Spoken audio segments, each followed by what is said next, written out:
周りを眺めてみてください。たくさんのもの、たくさんの人で溢れていることに気づくでしょう。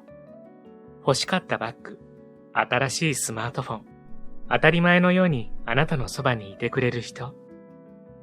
思い返してみると、こうした存在はすべて手に入れた時に大きな幸せを感じたはずです。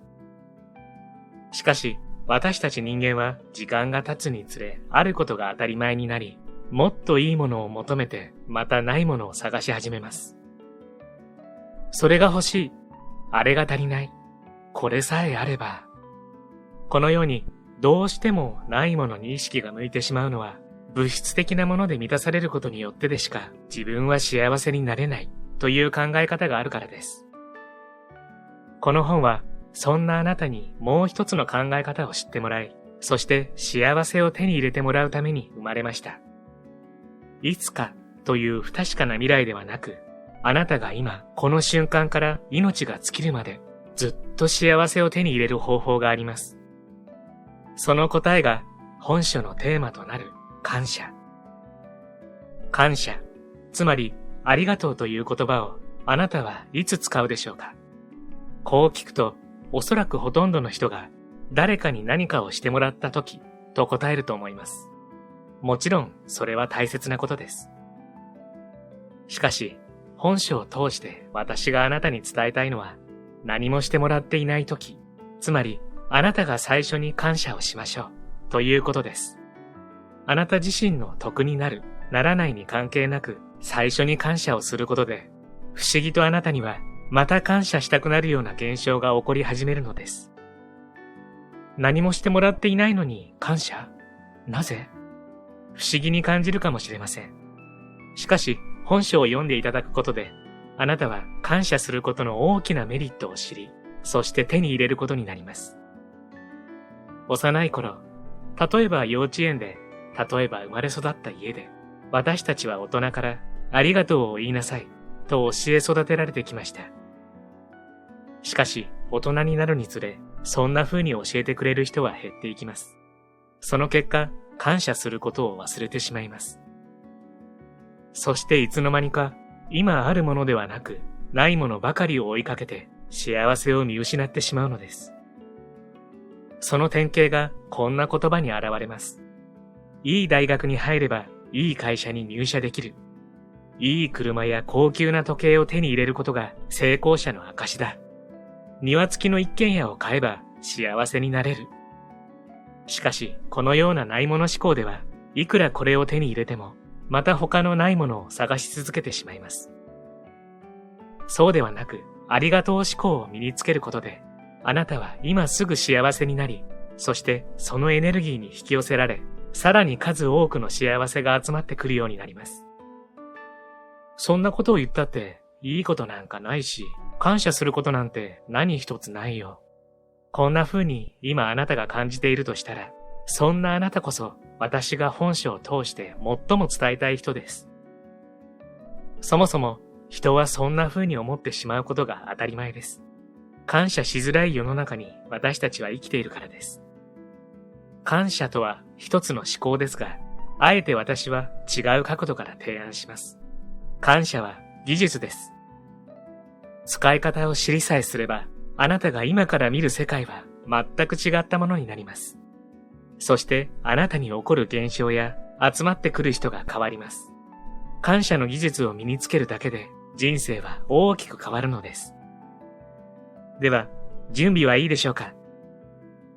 日本で一番簡単な感謝の本、ありがとうの教科書を始めましょう。本書があなたにとってたくさんのありがとうを気づくきっかけになりますように。まずは私から先に感謝して筆を取ります。ありがとう。こんにちは。ハピケンことハッピー研究所の翔です。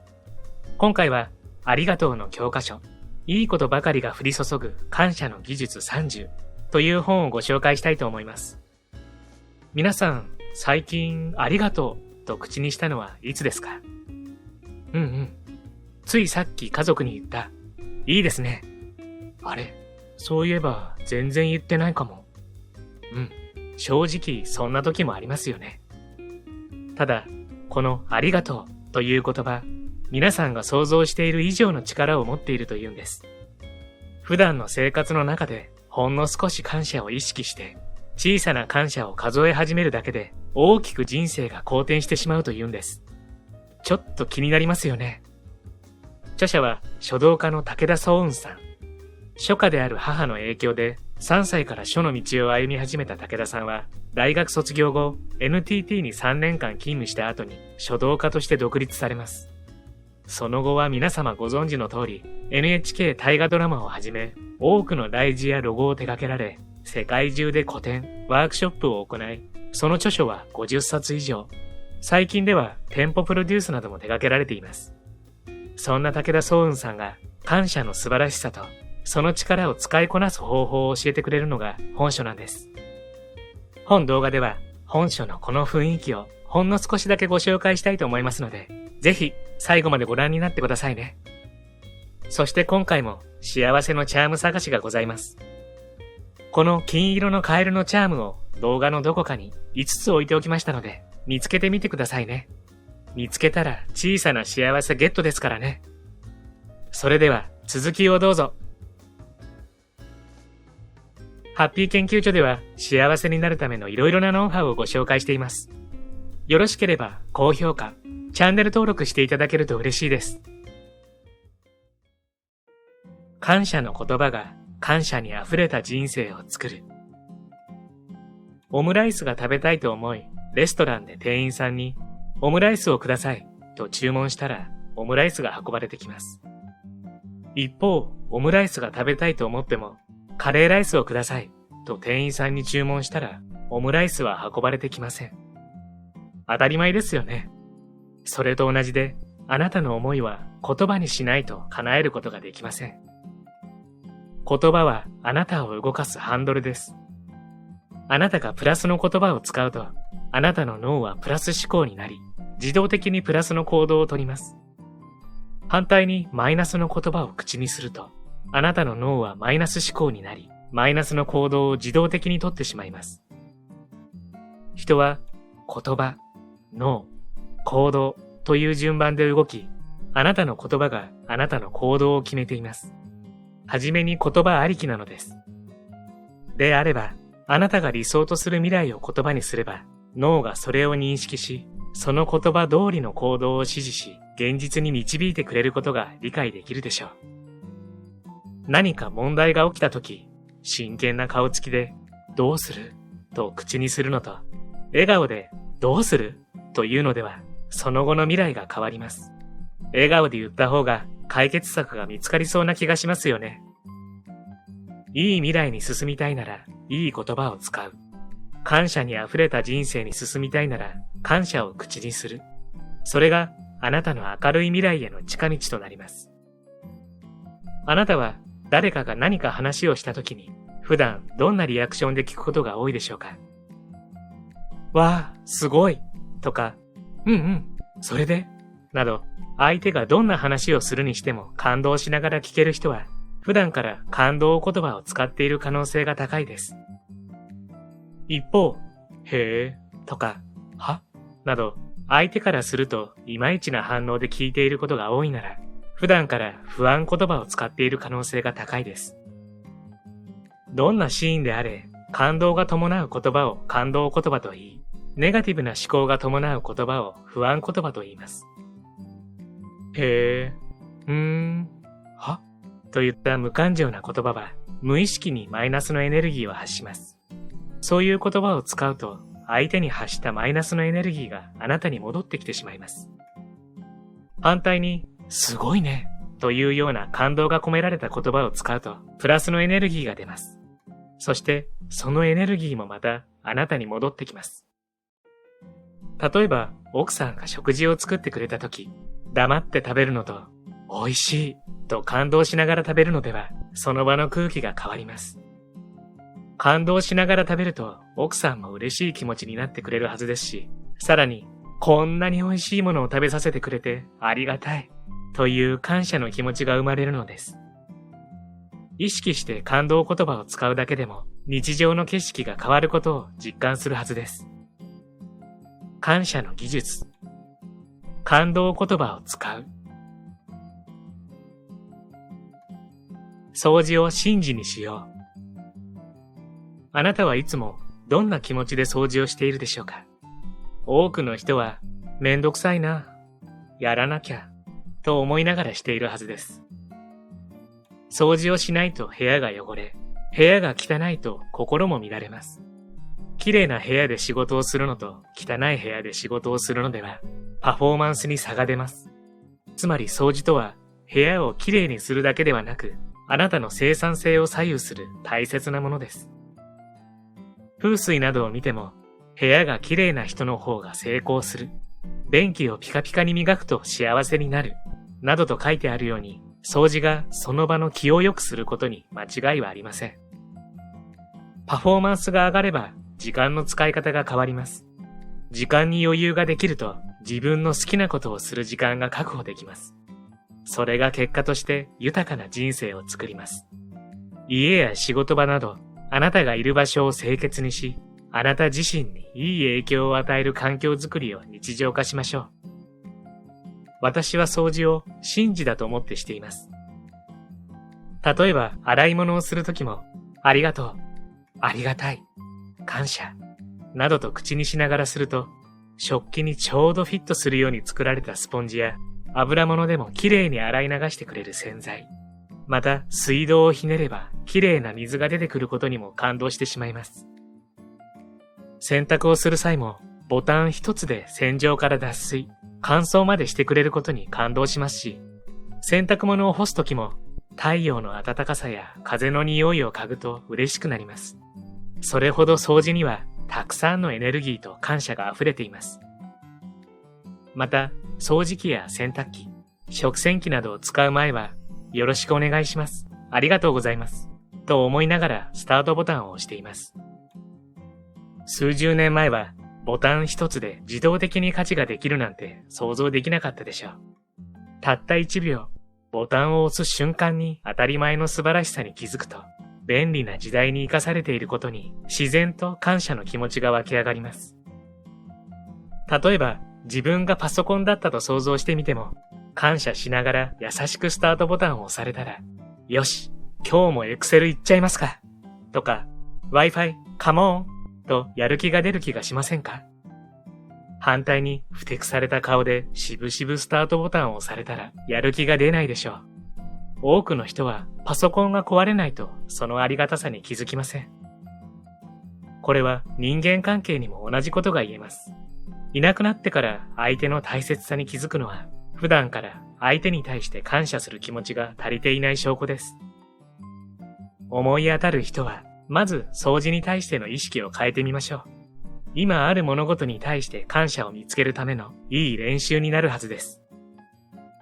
感謝の技術。掃除機のスタートボタンを大切に。ネガティブなものに感謝しよう。ネガティブやマイナスと聞くと誰もが悪いことだと思うでしょう。でも全てがそうとは限りません。例えばあなたが車を運転しているとき、あの曲がり角から突然子供が飛び出してきたら、とか事故に遭わないようにスピードを落とそう、などと考えることもある意味ネガティブな感情です。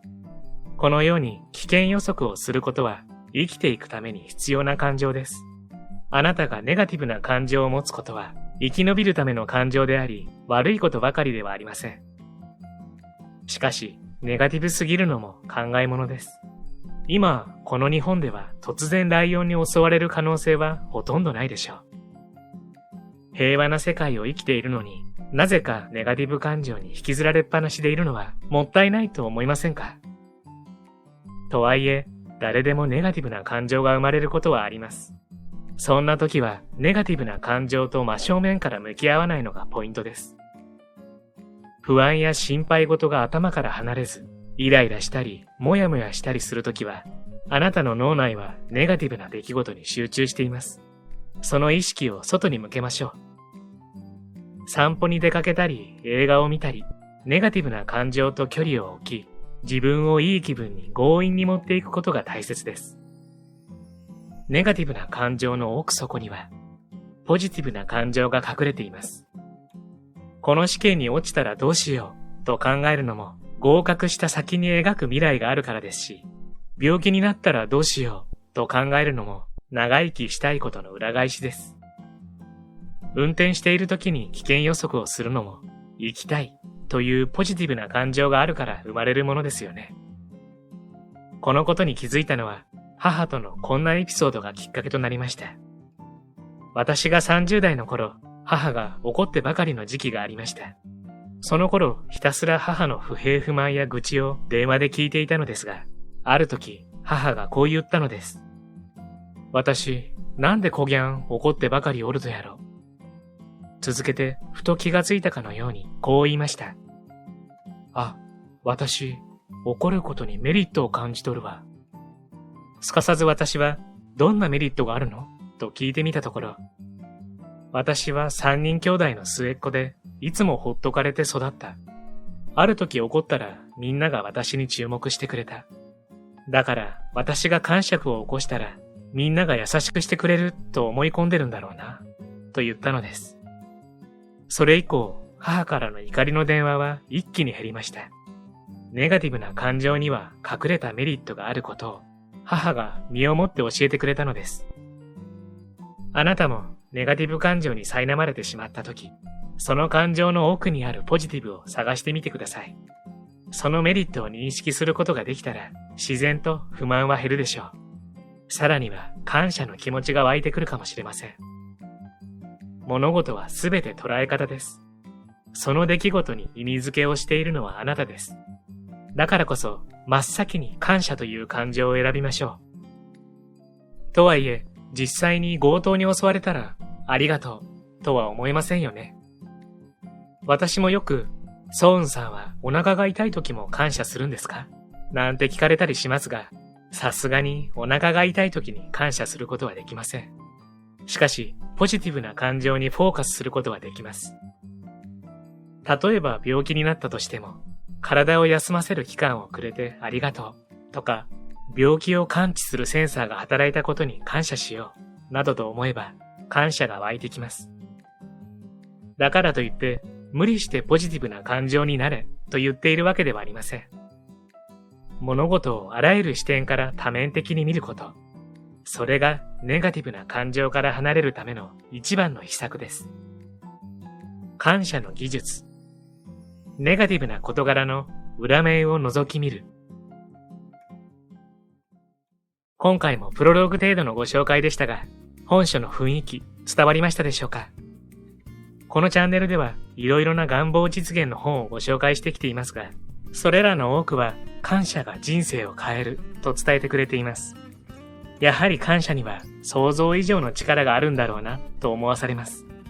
ただ、感謝が大切というのはなんとなくわかっているんだけど、じゃあ実際の生活の上で具体的にどう感謝を感じていけばいいのというと、すぐには答えられなかったりしますよね。そこで本書は普段の何気ない生活の中にどれほどの感謝が隠れているのかということ、そしてそれら多くの感謝を存分に感じる方法を30の視点から教えてくれるんです。ただ読むだけでもキラキラほっこりしますし、本を閉じて実生活に戻った後にも参考になることばかりで、その日、その瞬間から幸福度が上がっていくような気がします。気持ちだけじゃなく、物理的にも閉塞感を感じざるを得ないタイミングですから、積極的に感謝を見つけられるよう、改めて感謝を学んでみるのもありだと思いますよ。興味のある方は、ぜひ読んでみてはいかがでしょうか。そうそう、皆さん、冒頭にお伝えした金色のカエルのチャーム、見つかりました？チャームの数は全部で5つでしたよ。どうです？見つかりましたか？見つけた時の小さな喜びも立派な幸せ。見つけたあなたは幸せを一つ積み重ねてハッピー度が上がってますからね。最後までご視聴ありがとうございました。これからも皆様の幸せづくりに役立つ情報をまとめていきたいと思いますので、チャンネル登録や高評価をしていただけるととっても嬉しいです。また次回の動画でお会いしましょう。皆様に幸せが届きますように。